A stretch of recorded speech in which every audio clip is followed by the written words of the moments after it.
But I told the President that, you know, he is receiving us early in the term. He's welcome to visit Norway. We would like to have him, and it will be another way of emphasizing this strong friendship. Mr. President, Norway has been a staunch supporter of Ukraine since the Russian invasion in 2022. Has something been discussed here today that may have altered your views on things? No, we want to, very simply, I have no allegiance to anybody. I have allegiance to saving lives, and I want to save a lot of lives. A lot of young people, mostly young people. It's the war. It's the soldiers, and if we can do that. Also, as you know, I got started because the money that's been spent on this war is insane. It should have never happened, and it would have never happened if I were president. But Biden spent $350 billion on this, and it's a shame.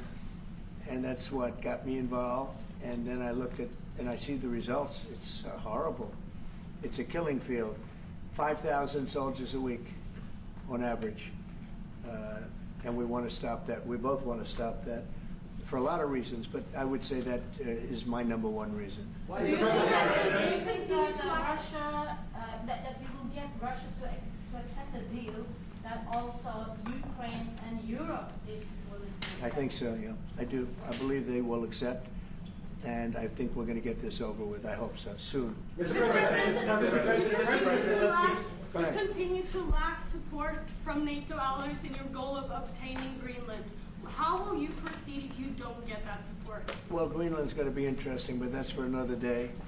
I think we need that for international peace. What are you expecting of your and if allies? you don't have that, I think it's a big threat to our world. So I think Greenland's very important for international peace. Yeah, please go ahead. Mr. President, this morning in a Truth Social post, you used the words Vladimir, stop. That seemed like a slightly different message, a personal message. What is your level of frustration with President Putin at this point? I wasn't happy with it, and we're in the midst of talking peace, and missiles were fired, and I was not happy with it. That's what I meant, and that's, you know, what it said. I assume that's what you mean. Sorry, yeah. If the bombs keep falling, will you consider additional sanctions toward Russia, or what will you do if President Putin... I'd rather answer that question in a week. I want to see if we can have a deal. No reason to answer it now, but I won't be happy. Let me put it that way. Things will happen. Mr. President, why are you not putting more pressure on Russia? I know a lot of Europeans... Putting a lot of pressure. You don't know what pressure I'm putting on Russia. They're dealing. You have no idea what pressure I'm putting on Russia. We're putting a lot of pressure. Can you maybe tell us that? We're putting a lot of pressure on Russia, and Russia knows that, and some people that are close to it know, or he wouldn't be talking right now.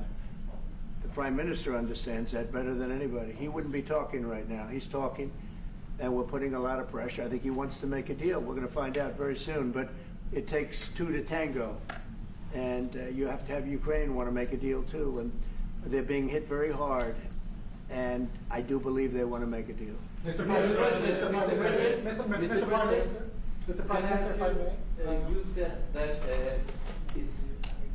the Ukraine have to give some territory to win peace, among them Crimea. Do you stand by that? And I know that the former NATO General Secretary today has told you that he does not agree, and he believes in territorial integrity of the Ukraine. How will you deal with that with your allies? And do you stand by that Ukraine have to give? Former Secretary General happens to be right here, you know, so they can't put words in his mouth. He's been a great general, frankly. It was because that's what you are. Really, you're a general. But he's been a great Secretary General. We had a tremendous relationship, very successful, and I think he could speak for himself. He's right here. But do you still agree that Ukraine have to give some territory away to win peace? Well, it depends what territory. They've been fighting. They've lost a lot of territory. We'll do the best we can, working with Ukraine. We'll do the best we can. But they lost a lot of territory. When you say Crimea, that was handed over during a president named Barack Hussein Obama. That had nothing to do with me, Crimea. That was 11 years ago with Obama.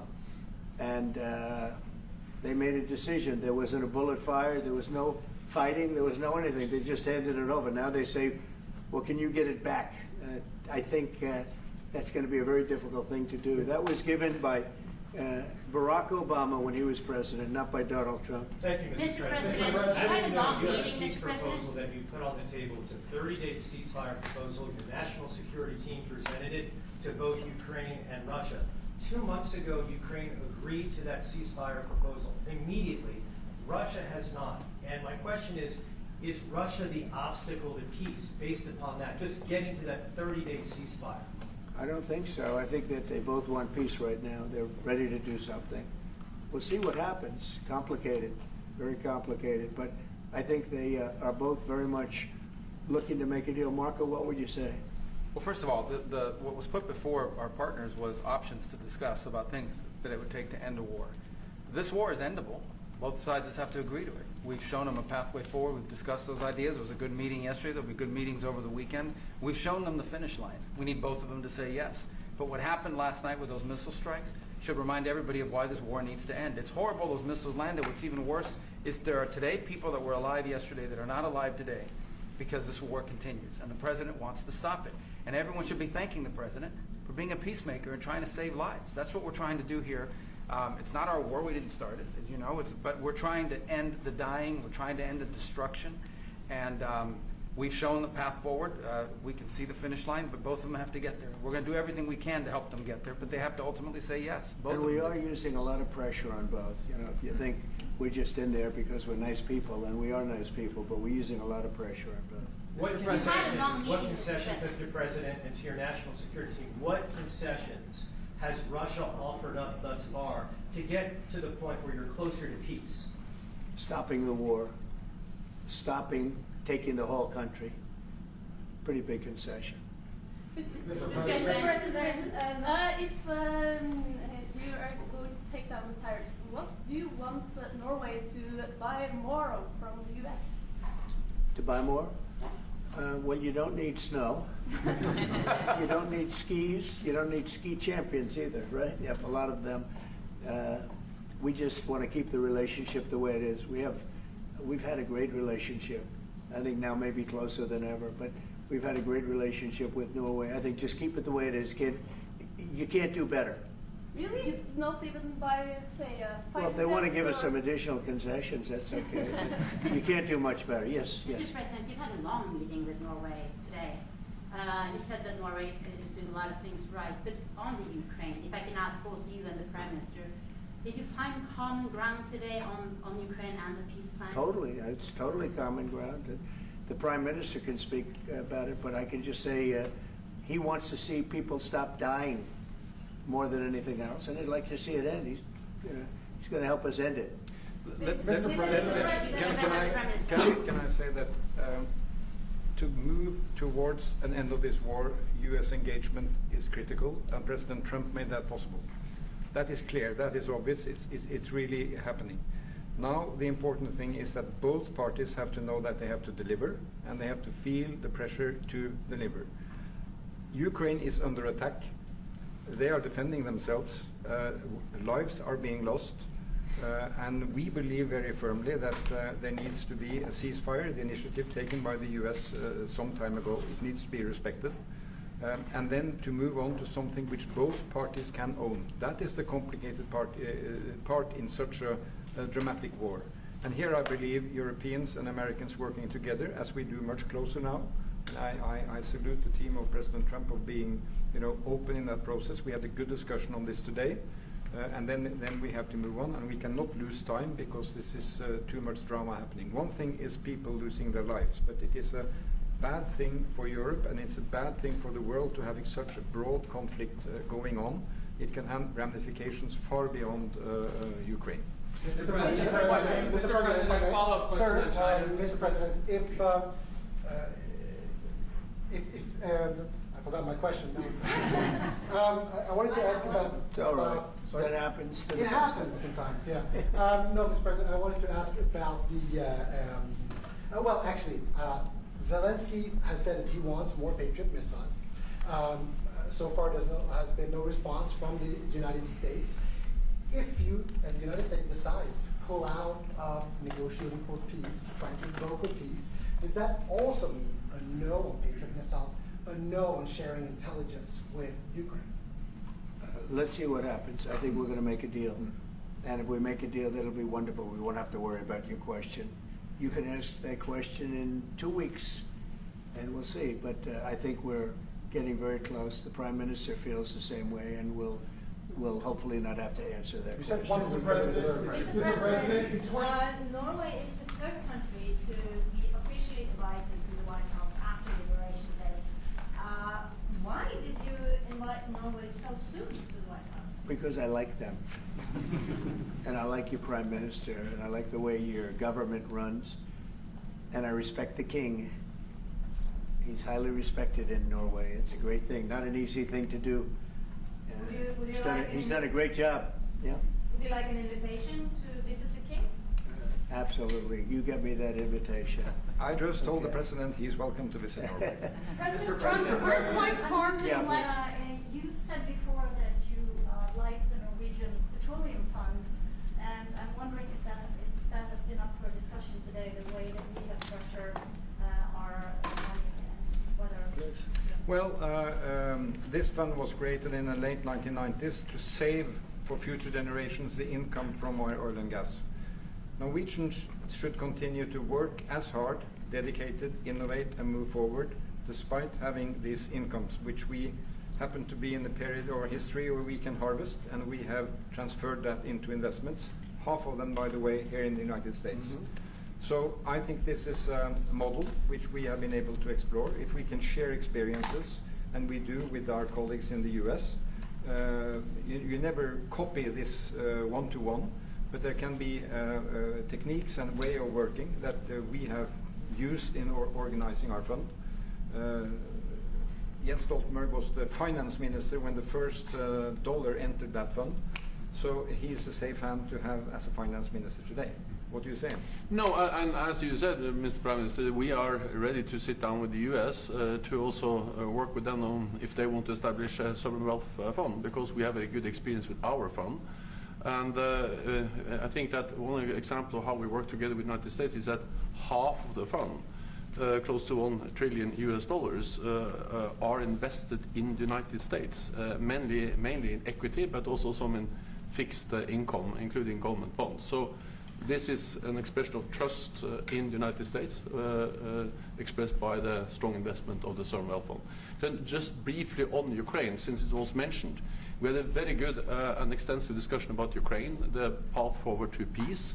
And as the Prime Minister said, we commend the US for pushing forward to try to find a negotiated solution. At the same time, we need to continue to support Ukraine, and therefore I'm proud that Norway has actually tripled the military support to Ukraine. And this year we will allocate close to $8 billion US to Ukraine. That will strengthen them and also their hand on the negotiating table. If I may add to that, if there's a peace, and there will be a peace, we have a common responsibility in securing democratic Ukraine for the future. And the best security guarantee they can have is the ability to defend themselves. And we are investing in that. Mr. Prime Minister, if I may. As it relates to tariffs, Mr. President, when you unveiled your reciprocal tariffs on April the 2nd, the tariff rate for Norway was 15%. Based upon your conversations that you've had today with the Prime Minister, do you see that tariff rate coming down from what you proposed just a few weeks ago? Well, they have a great fund of $2 trillion. It's a big fund, and they don't have any debt.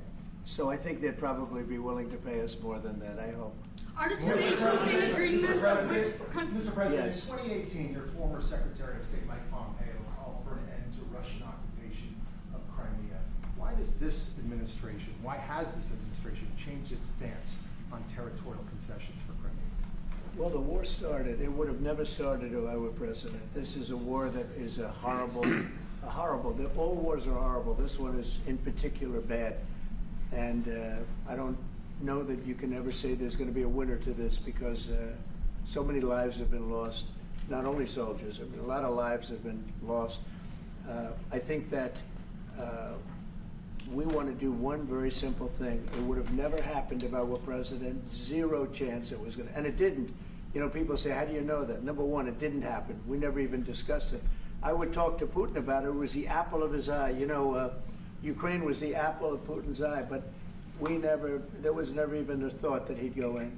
And I think he understood that I would not be happy if he did. And it was only when I got out, and you know, when you mention what happened to Ukraine years ago under President Obama and a vice president that was also president later, unfortunately for this country, what happened is large chunks of land were given up, and it was called Crimea, and that was a big thing. That was a big moment. But this isn't my war. This is Biden's war. This is a war that Biden was president when this war happened, but I'm trying to put out the fire, and I think we'll be successful. And if we do, we're going to save a lot of lives. Otherwise, and the Prime Minister had a statement. He said, this is just a point in time. We're very lucky because this is a point, and if this doesn't happen, this could go on for a long time. Mr. President, will you have meetings with other world leaders when you're in Rome, sir? Future Democrat president? I don't think he will. I think he wants to make peace. I think he wants to end it, and I feel pretty confident of that. But we're gonna know pretty soon. Mr. President, will you have meetings with other world leaders when you're in Rome? Yes, I will. Which leaders do you want to meet, sir? Well, I'd like to meet them all. That would be nice. I'd like to take care of all of them, but we have many of them there, and they all want to meet. They want to meet about trade. And we are making some great inroads and great deals. You might want to speak about that, Mr. Secretary. We had a very successful bilateral meeting with the Republic of South Korea today. We may be moving faster than I thought, and we will be talking technical terms as early as next week, as we reach an agreement on understanding as soon as next week. So South Koreans came early, they came with their A game, and we will see if they follow through on that. President Trump, you're rounding up your first time. Do you think you deserve the Nobel Peace Prize if you manage to create Do I deserve the Nobel Peace? If you manage to create peace? Well, maybe for the Abraham Accords. I don't want to get ahead of myself in this one, but they say for the Abraham Accords, and by the way, speaking of that, we're going to be filling it up. A lot of countries want to come into the Abraham Accords. You know, we have 4, and Biden did nothing on that one too. It's the same 4, but they're great countries, and they were brave doing it, and it's worked out very well. And we're going to be filling up the Abraham Accords. They're going to be, I think, filling it up very rapidly. Mr. President, could you say something about that? There's great, enormous opportunity to grow the Abraham Accords, but I would just point to one thing. Of all the leaders in the world today, no leader is working harder to prevent wars or end them than President Trump is right now. I mean, that's why we're talking to Iran. That's why we're engaged with Ukraine and Russia. It's the desire to prevent these wars from breaking out and to end the ones that exist already. And again, I just think it's tremendous for our country to be led by a president who desires to bring peace and establish peace and protect peace. So it's hard work.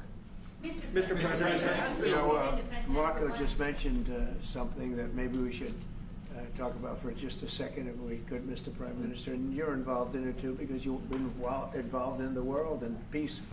But I think we're doing very well with respect to Iran, and we're having very serious meetings.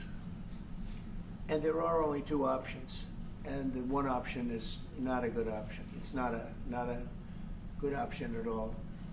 And I think we're doing very well on an agreement with Iran, but that one, we're doing a lot of things, I will say, but that one is well on its way. We could have a very, very good decision, and a lot of lives will be saved. Mr. President, on the economy, there was a slowdown. Mr. President, on the economy, there was a slowdown as it relates to home sales in the month of March, the slowest pace since 2009. Is that an economic indicator, and perhaps the Treasury Secretary can weigh in on this as well, is that an economic indicator that concerns you about the broader U.S. economy? No, they had very good numbers on housing today, extremely good numbers, and that's despite interest rates, because, you know, if you look at what happened, everyone said, oh, I said I was going to get prices down. I did.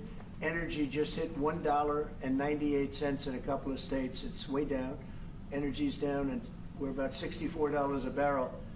When I came in, and we were looking at $89, $90, $95. And by the way, that helps us solve the war too. Having those energy prices is a big incentive for Russia to also agree with solving the war problem. Groceries are down. when I was with you 2 months ago, you were complaining about eggs. I said, I just got here. I was here for about a week when the press started saying about eggs have gone through the roof. I said, I just got here. Tell me about eggs. And they have been. They went through the roof and you couldn't get them. So we just had a big Easter egg hunt at the White House. Thousands and thousands of eggs. And the price was down 87%. So we did a great job. Housing is doing very well. We should lower interest rates. That's the Fed. I hope they lower interest rates. That's a smart thing to do. Be ahead a little bit, although already it's a little bit late. But in the end, we just have a great country. We have a very strong country, and we have every other country. I can't think of one country that doesn't want to negotiate a deal. And they either negotiate a deal or we set a deal that we think is fair. Because we don't have to go through all of these. It would be physically impossible. You know, you have so many people that really understand it, which is a very small group of people here. And we are going to, at some point, just set prices for deals. Some will be tariffed. Some treated us very unfairly. They'll be tariffed higher than others. But we've been ripped off for many, many years. The United States has been ripped off like no country probably in the history of the world has been ripped off for 45, 50 years. And countries have gotten rich by doing that with the United States. We've taken care of their militaries, and military is another subject we talk about. We're not going to make that subject to any of the deals, but you know the same countries that I do where we virtually take care of their military and then don't get treated fairly on trade. So the people, and I don't blame those countries, I blame the people that sat at that beautiful desk right behind you, because those people didn't do the job for this country.